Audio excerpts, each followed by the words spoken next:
Welcome to Academy 2.0, where we focus on giving you the opportunity to learn from professionals in various fields to help you explore your passion and interests. Hi, my name is Ashrik Nachum, and today I'll be interviewing Dr. Helmer, who specializes in databases and data management systems. Today, I will ask a series of interesting questions about Dr. Helmer's work for him to answer. This video will only showcase the highlights of the conversation, but if you're interested in listening to the full interview, feel free to tune into our Spotify using the link in the description. Now, without further ado, let's get started. So the first question I've prepared for you is just to introduce yourself, your area of expertise, and maybe also a fun fact about yourself. Mm. Yeah, hi, I'm Sven Helmer. I'm a senior researcher at the University of Zurich in Switzerland. And my main area of research is database management systems, but I'm also interested in a lot of other topics. Yeah. And for the fun fact, I actually can show you something here. Yeah, so you might recognize it. Yeah, so this Oh, is that's so cool. yeah, so this is a Raspberry Pi. So actually, it's a first generation Raspberry Pi. So this was the first generation that was released in 2012. And with a former colleague of mine, Pekka Abrahamsson, and a group of students, we built probably the world's largest Raspberry Pi cluster back then. Yeah, so That's so it's not cool. it's not official, so I haven't checked any records and things like that. But I like to think that we've built the largest one back then. Yeah. So my next question would be, I noticed that you specialize in databases and data management systems. So at a base Mhm. level, how do these systems work? Well, in a nutshell, database system takes care of a lot of the work around storage and retrieval of data. And databases are everywhere, yeah. So every time, I don't know, you look up a flight connection, you book a ticket, you do a transfer, bank transfer, or even if you just use your smartphone, yeah, there's always a database somewhere in the background taking care of managing your data for you. But it wasn't always the case, yeah. So uh, in the late 1960s, early 1970s, I guess, developers noticed that they were implementing the same functionality for storing and managing data over and over and over again. And then somebody had the idea, well, couldn't we just build a system that will take care of this for us? And then we could put whatever we want to do on top of that and don't have to bother about this anymore. And that's what basically, that was the first idea of constructing something like a database system. So what the system will do for you is it will take your data and decide where and how to store it on disk or in main memory or SSDs or wherever you want to store it. And then when you want to retrieve it, it will get it back to you. And ideally, you don't have to tell the system where to fetch the data. Yeah? So you just tell it what data you want, and then the system will find out an efficient way to serve the data to you. Yeah. Oh, that's super cool. So as a follow-up, what are some examples of various fields in which these data management systems are used on a day-to-day basis? Oh, they're used all over the world, as I said. Yeah. So one big customer of database systems is, for example, banks, and one important one important component of a system that they're relying on is, for example, the recovery. Yeah. So if your system crashes, um, you need a component that can recover all the data for you. Yeah. I mean, if imagine contacting your bank and they will tell you, well, sorry, we had a crash. We have no idea how much money is left on your bank account. This this is not going to work. Yeah, this is not going to go down very well with your customers. Yeah, so but every time, yeah, you do something online, yeah, booking tickets, transferring money, there's always a database system somewhere working in the background. That's actually really cool. So, as an accomplished researcher in data management systems, could you tell us about any ongoing projects or research initiatives that you're currently working on? Mhm, mhm. So At the moment, I'm working with two PhD students on graph uh, databases. If you look at a lot of the data that is around today, yeah, it's actually a graph. Yeah, if you look at social networks, if you look at communication and transport networks, electricity grids, you can all represent that as a graph with nodes, and all these nodes are connected to each other. And what we are interested in is to keep track of which nodes are connected in a changing graph. So, for example, in an electricity grid, yeah, you want to know, yeah, do I have a connection? Can I actually transport electricity from one place to another one?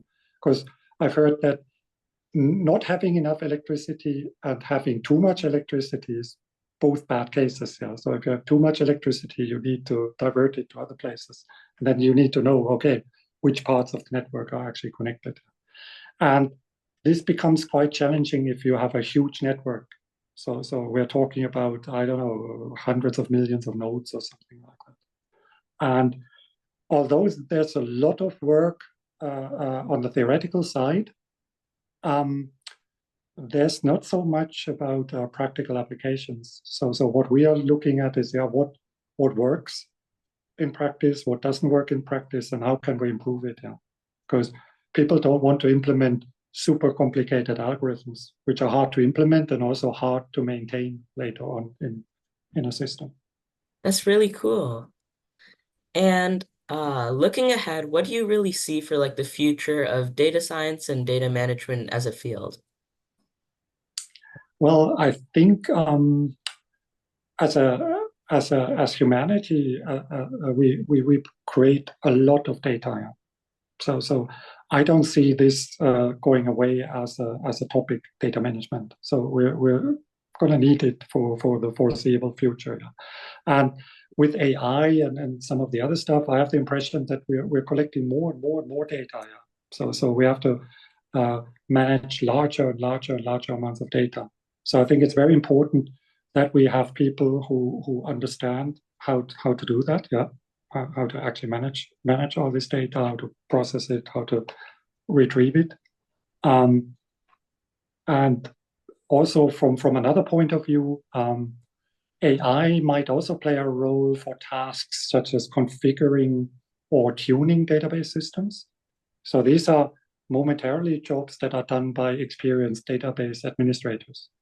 But I think AI could also play a role there in helping them out, tuning the system, configuring it. Yeah, for sure. Data management is super important. And speaking for people watching this video, any high schoolers, is there any like Mhm. recommendations, maybe like resources for people that are looking to pursue in your area of expertise? Yeah, I had a look around. So, well, there are these standard textbooks used in database courses, and well, they're not that excited. So they're usually very thick tomes, yeah, like 1,000 pages or stuff like that.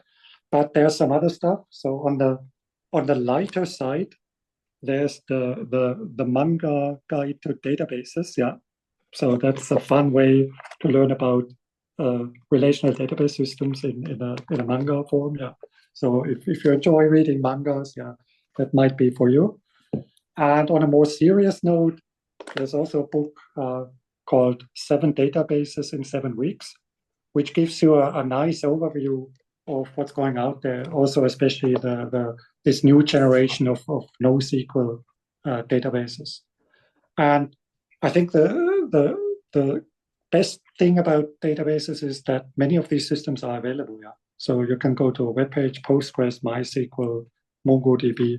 Some of them are even open source, or you can download a demo or something like that. Yeah, you can download it, you can play around with it. So it's not something esoteric or very abstract. Yeah. So you can do concrete things. Yeah, for sure. That's really cool, and I'll definitely check out those books. So, based on like your own experiences, is there any like specific advice for maybe like college or your work that you would give to students? Well, I'm always a bit reluctant to give advice, yeah. And the reason is because there's so much well meant but bad advice floating around out there. So if I tell you something, yeah, it might be good for you, but it might not be so great for somebody else.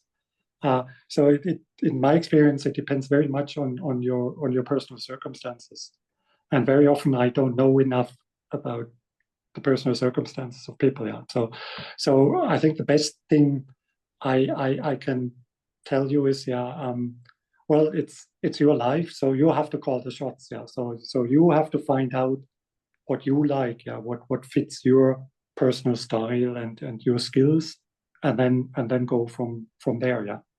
So if there's an opportunity, yeah, then try it out, see if it works for you. If it doesn't, yeah, I mean, it's not always successful. Yeah. So if, for example, if you look at my CV, my webpage, yeah, you see publications and all kinds of stuff, but what you don't see is the rejected papers. Yeah. The grad applications that got thrown out, the jobs I didn't get. Yeah. So, and very often that these failures also teach you a lot about how to proceed, how to continue. Yeah. For sure. It's been a great interview with you. And as a final note, I was just wondering if you had anything if you wanted to say to viewers, anything you wanted to let them know.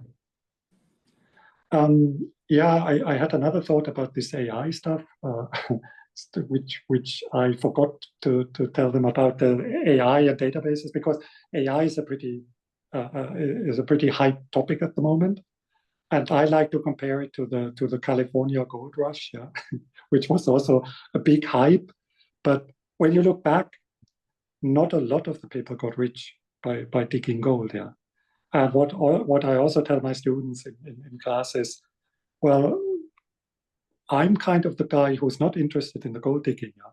So I'm the guy who sells shovels and pans and other supplies to the gold diggers. Yeah, and that's also important. Yeah, that's the important infrastructure part that you need, that people often forget about it, but it's important. Yeah.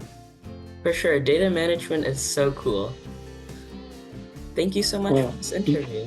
Looks like I already got one fan, yeah. So yeah. Or maybe some other people who watch the video. Yeah.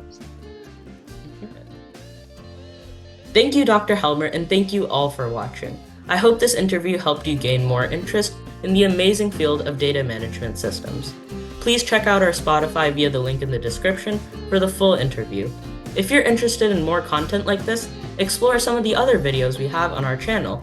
We hope to see you in our future videos as we explore intriguing topics. Thank you. Bye.